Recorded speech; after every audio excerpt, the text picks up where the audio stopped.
It's November 15th, and I am. Excuse me, bless me. I'm doing a video. I'm watching Mina Reeds doing her unhaul, and I'm trying to finish my TBR. I got somewhat done. I finished like a tomb. Well, 2 tombs actually. I finished Thunder in Her Body, and then Vanilla on Your Hands, or On My Hands. I finished both of those, and I'm trying to read Given, but it's just not clicking for me. I'm keep going to like other books that I've been reading. Like, I've read so many books between. I've read a lot of like the Something Like series by J. Bell. I even bought more books because I had 3, then I bought 2, then I got rid of 1.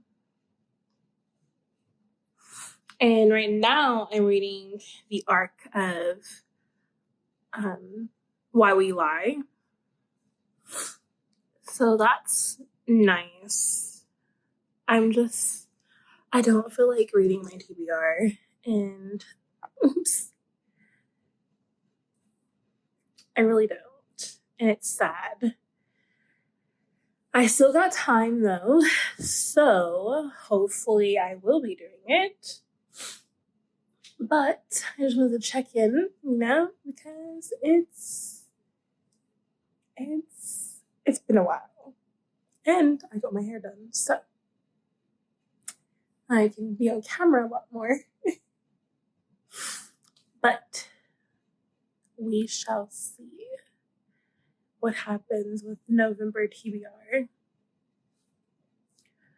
I think December, I'm just gonna mood read. And call it a day. And just mood read. I don't know. I do want to use my TBR cards. Who knows? Stay tuned. Okay, so I finished a book that's not on my November TBR, but I just wanted to get done with it. And This Is Why We Lie by Gabriella, Laporte.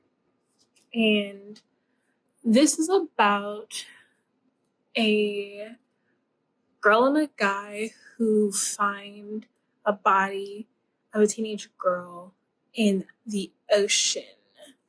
And it switches both perspectives.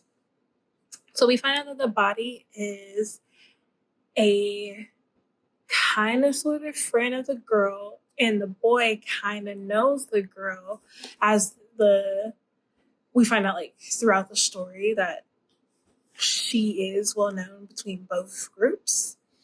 And it's the story of her, the girl, trying to get her friend who is suspected of killing the girl. And she needs the help of the boy, who also found the girl, to help solve the case. But there's like so many twists and turns. And I didn't guess who the actual killer was, because there's 2 murders that happen in here. Really, really bad. But I did not guess who the murderer was. And I mean, that's a good story, but it was okay to me. I got the arc, so yeah, it was definitely okay. I wouldn't read it again.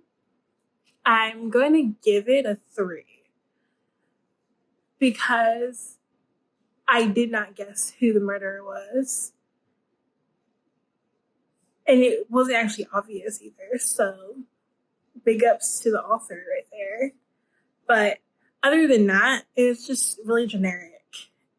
But the second murder was when we find out like what happened, very accidental. But it's whatever.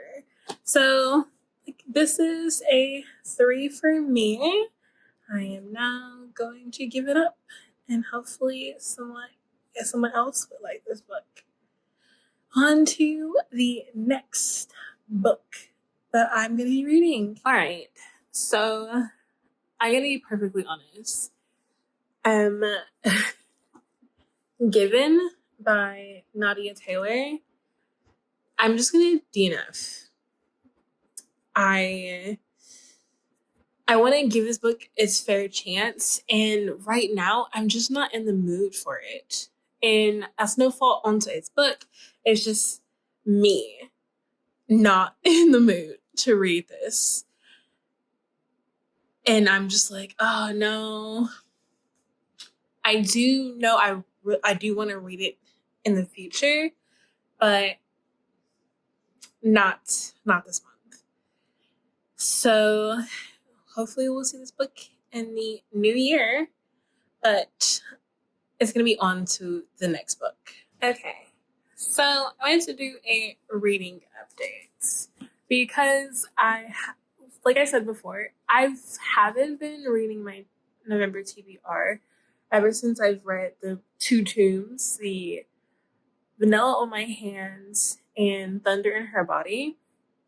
I think because they were so big and over 1,000 pages together, that I just want to read something that I just want to mood read. Until then, I still have time, so I can still finish my other TBRs. I've already taken one book off because it's just, I don't want to read it. But my roommate. But I will say I finished 3 books that I just wanted to read. And there she is again. And the first one I'm going to talk about is Keep This to Yourself by Tom Ryan. And this was a queer murder mystery about a boy whose best childhood friend was murdered by a serial killer.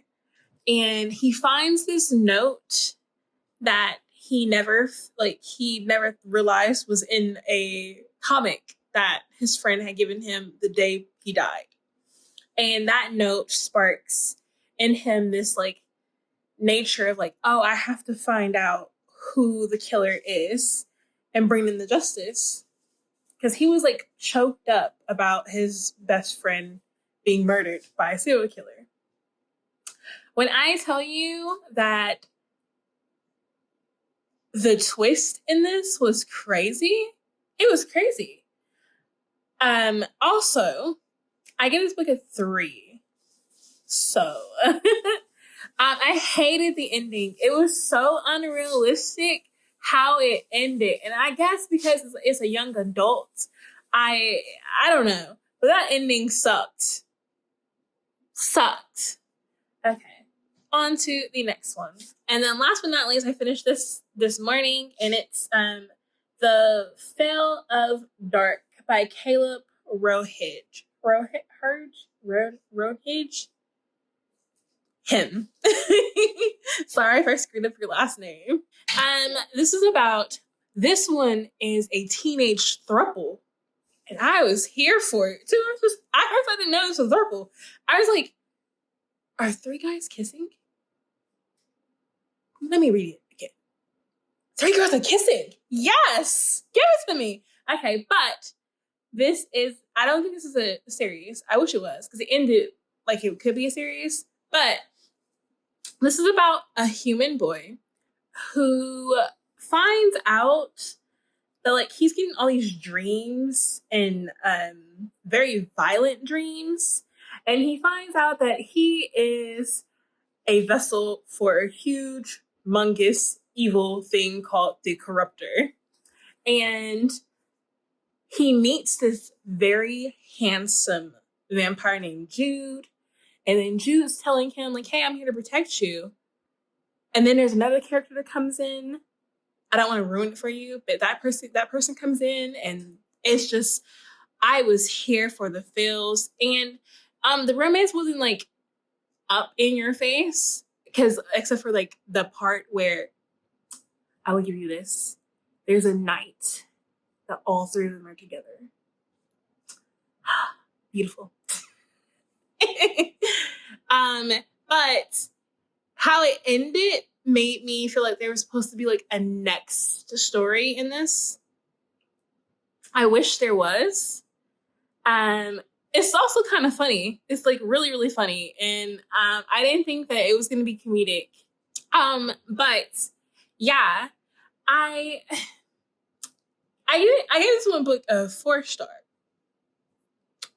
because I liked it. And then also it had a teenage throuple. Who doesn't like a throuple? My mom. Julie. Oh, should I not bring my personal feelings into this? I'm sorry. Yeah.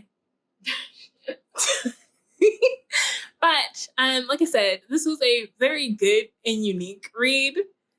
I still can't get past like the throuple. It caught me off guard. I knew this was queer. I thought it was a like love triangle. Like I thought it was just gonna be him with one of them or both of them, but not all three together. Oh, yeah, no. I don't want to ruin it. You guys. Actually, if you do guys want me to do a spoiler for this, I would definitely do this because I have so much to talk about on this one. It was so unexpected and good and very comedic. I actually I kept going into my roommate's room because the lines in it was funny or really inappropriately funny, like in life-threatening situations. Like my favorite art teacher just tried to kill me. That's kind of funny, but not. See what I mean? But that is it for this one. I'm on to the next book. So, another book I just finished. I started it last night, and I just finished it just like an hour ago. But it's White Rabbit by Caleb Rohridge.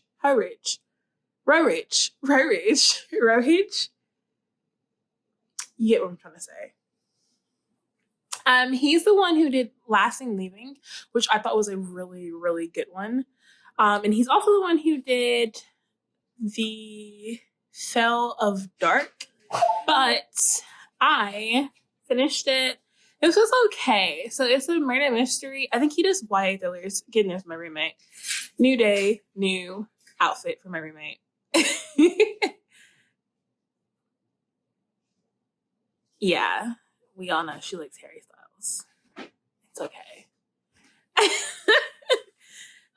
So this is a murder mystery.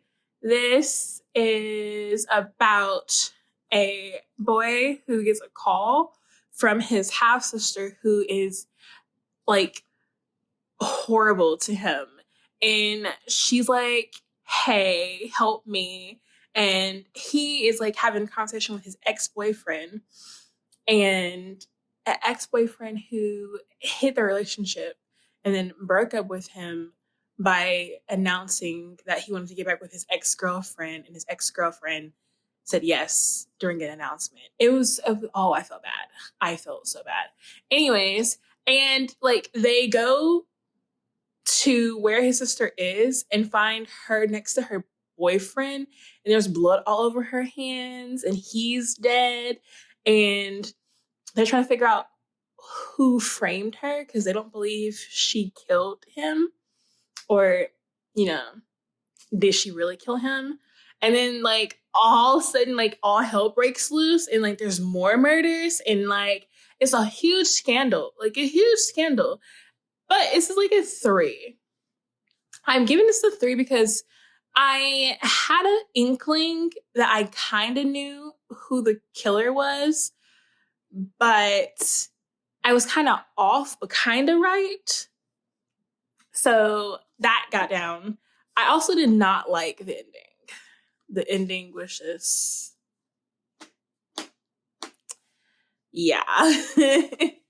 But I can say that I after reading, I think 3 of his books, I can say I really do like reading his books. I might read some more of his books because I am liking it, and I'm also liking how the queer characters are the main characters, not the side characters at all. And murder mysteries, love them. On to the next book. Oh my gosh, I'm banging these books out. Okay, so still haven't read anything for my TBR since those last 2. But I have been reading things that I had for my mood reading list. And The Switch by Nia Authors is a friends to lovers romance, if you couldn't tell because it says friends to lovers romance. It's also interracial if you also couldn't tell because of the pictures on front. This is like a 2 for me. This follows a girl, what is her name? Ashanti, yeah. Ashanti and Luke.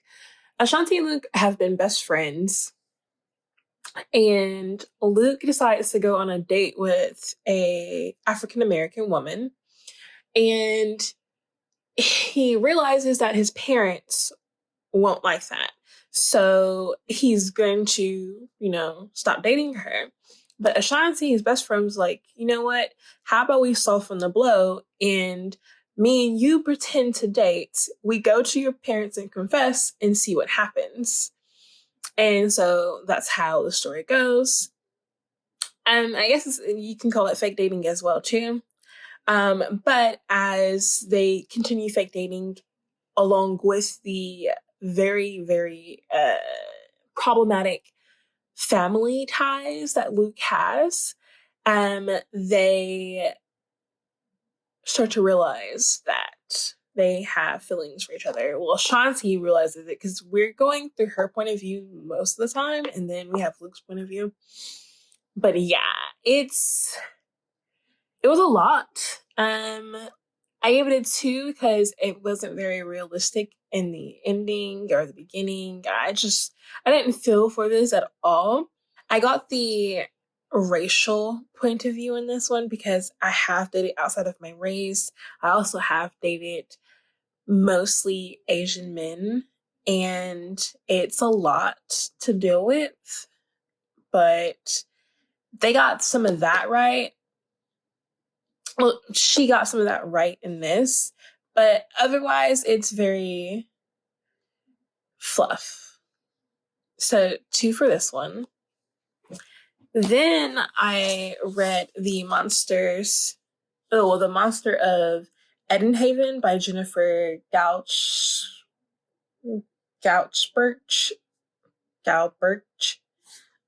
I forgot. Like I can't be like, this is like a very hard last name. But yes. This one is a queer horror. And this follows the monster. His name is Joanne, and he is a monster.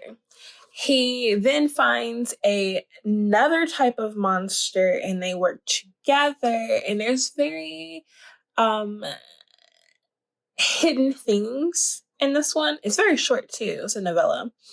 And I can tell you that they might know each other, or at least one of the monsters knows of the other one.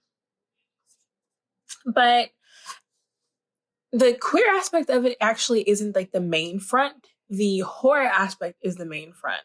You kind of get glimpses of like the queer aspect of it in short paragraphs or the dialogue that is happening between both the monsters. But the horror is what's getting everything. Because one of them can't die. Yes. I'm actually going to give this a 4 because I did not know what was going on until the very end when like everything's like coming together, and it was like super. I like this. I wish there was a sequel, but the horror in it isn't as like gory as you would think, but there is a point in time where there is unconsensual sex,